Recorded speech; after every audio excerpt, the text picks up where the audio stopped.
Everybody, welcome back to our next video in the series for new gun owners. My name is Paul Lathrop. I'm with the Polite Society podcast. Above me is Amanda Suffolk-Cool. She is with Eye on the Target Radio.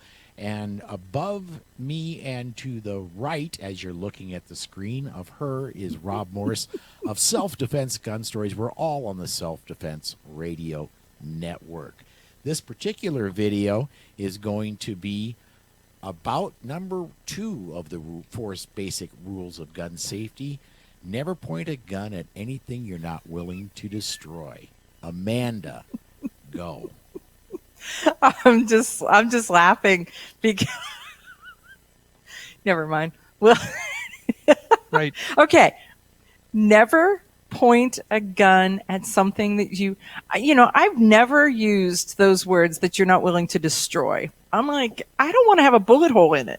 Whatever it is. I don't want to have a bullet hole in me. I don't want to have a bullet hole in my floor, my sofa, my friends, So that it's like you don't point your gun at something you don't intend to shoot. That's really it. And so as you start to handle this gun, the more that you handle it, the more aware you're going to be of it, where it's at, where the muzzle is, and you end up with a lot more just awareness of that muzzle and figuring out where you're going to aim the gun, where the safe direction is, and always identifying where that safe direction is, so that even if there is something bad happens and there's an accidental discharge, it is an accidental discharge into a safe direction.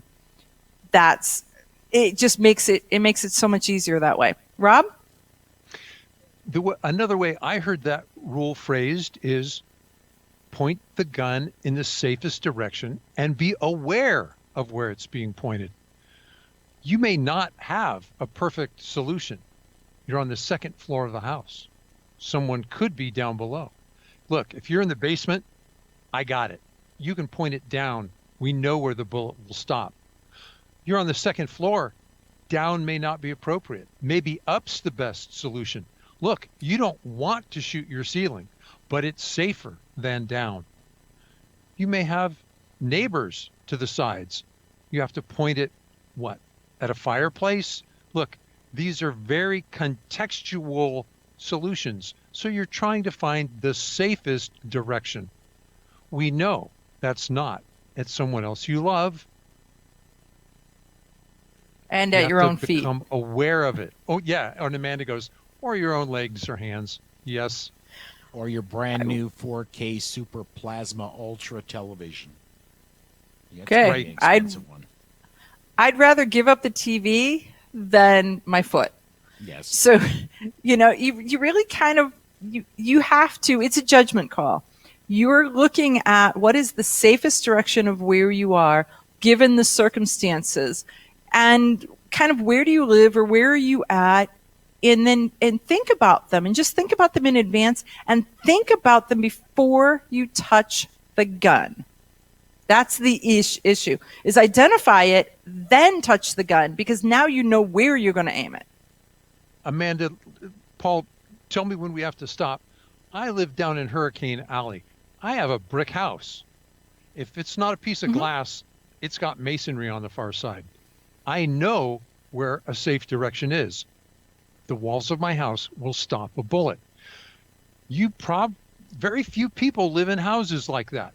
If you live in an apartment with 2 layers of sheetrock and neighbors on the other side, that wall is not a safe direction. Is a fireplace? Probably. Is your refrigerator? For a 22 it is. For some firearms, it's just an inconvenience. So I'm gonna go against you with the refrigerator. The only thing inside my refrigerator is made out of aluminum and plastic, and there's a jar of pickles in there. There is nothing that's going to stop a bullet.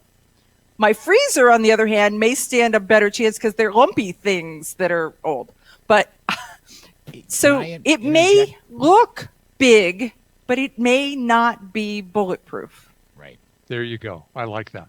I want to interject one, and this guy, a very, very excellent, the very first firearms trainer I ever had, Kathy Jackson, recommended this to me when I very first started looking into carrying every day, and was really, new to the carry situation.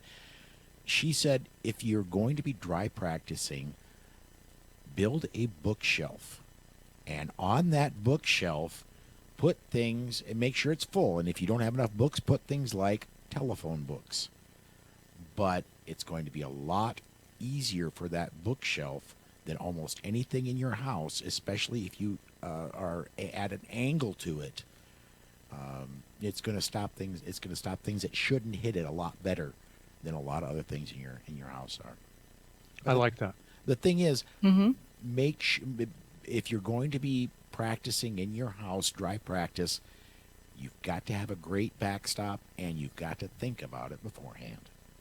Well, we got to talk about dry practice, what that really means. That means that the ammunition is nowhere near the gun.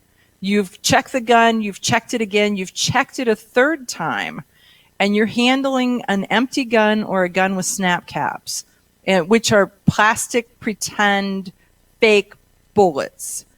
But nowhere does ammunition come anywhere near it. And you're practicing the skill sets of pulling the trigger, looking down the sights, looking all of those kind of things. That's what we mean when we talk about dry fire or dry practice. But you don't have ammunition anywhere near it. Not in the room. Right. I would agree with that. I would agree with that. Rule 2. We're just about 7 minutes into this. Is this have we covered Rule 2 enough? I like it.